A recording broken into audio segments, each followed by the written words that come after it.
অন্তর্বর্তীকালীন সরকারের দায়িত্ব নেয়ার ৯ মাস পর নিজ শহর চট্টগ্রামে এসেছেন প্রধান উপদেষ্টা ডক্টর মোহাম্মদ ইউনূস। চট্টগ্রাম সফরে এসে বন্দর পরিদর্শন, কালুরঘাট সেতু উদ্বোধন ও চট্টগ্রাম বিশ্ববিদ্যালয়ের ৫ম সমাবর্তনে যোগ দেন তিনি।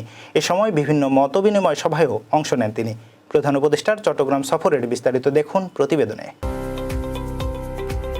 প্রধান উপদেষ্টা হিসেবে দায়িত্ব নেওয়ার পর এই প্রথমবার চট্টগ্রাম সফরে এলেন প্রফেসর ডক্টর মোহাম্মদ ইউনূস।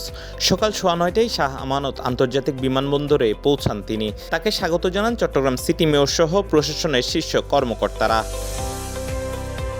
এরপর তিনি সরাসরি চলে যান চট্টগ্রাম বন্দরে। সেখানে এনসিটি প্রাঙ্গণে মত বিনিময়ে সভায় অংশ নেন ডক্টর ইউনূস। তিনি বলেন, চট্টগ্রাম বন্দরকে বিশ্বমানের না করলে দেশের অর্থনীতি এগোবে না। আমরা তাকে সেই সংযুক্ত করতে চাই, এটা আমাদেরও লাভ, তাদেরও লাভ, আমাদেরও লাভ। এটা এমন নয় যে তাদের মেহেরবানি বিষয় না। এই হৃৎপিণ্ড যদি সংযুক্ত হয় সেও লাভবান হবে, আমরাও লাভবান হব। ভুটান যদি এটার সঙ্গে সংযুক্ত হয় সেও লাভবান হবে, আমরাও লাভবান হব।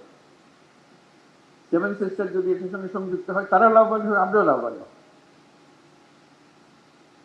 এই হৃৎপিণ্ডকে বাদ দিয়ে চললে যারা এটাতে বাদ দেবে তারা ক্ষতিগ্রস্ত হবে।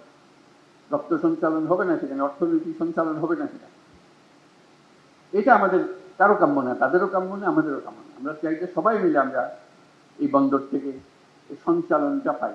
এ সময় তিনি আরো বলেন, আমরা দুনিয়ার অনেক পেছনে পড়ে আছি, এখনই সময় দ্রুত সিদ্ধান্ত নেওয়ার। কাজে এটাকে শক্তিশালী করতে হবে, এমন শক্তিশালী করতে ক্রমাগতভাবে এটা শক্তিশালী করতে হবে। একবার শক্তিশালী করে দিয়ে ওখানে সিদ্ধান্ত হবে না। তো সেখানেই আছে আমাদের। এরপর সার্কিট হাউসে কর্ণফুলী নদীর উপর রেলসহ সড়ক সেতুর কাজের উদ্বোধন ঘোষণা করেন তিনি। চট্টগ্রাম শহরের জলাবদ্ধতা চলতি মৌসুমে অর্থেকে নামিয়ে আনার নির্দেশনা দেন প্রধান উপদেষ্টা। এছাড়া চট্টগ্রাম হাট ফাউন্ডেশনের জমি হস্তান্তর, জলাবদ্ধতা সমস্যা ও সড়ক উন্নয়ন নিয়েও আলোচনা করেন তিনি।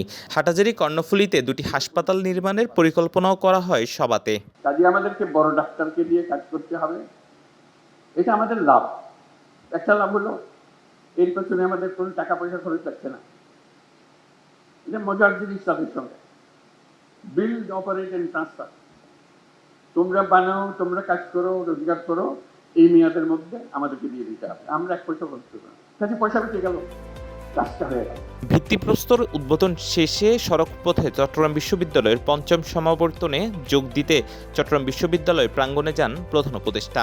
বিশ্ববিদ্যালয়টির 5ম সমাবর্তনে 22,500 শিক্ষার্থীদের হাতে সনদ তুলে দেওয়া হবে এই সমাবর্তনে। অনিক আখন্দ, CBN TV, USA।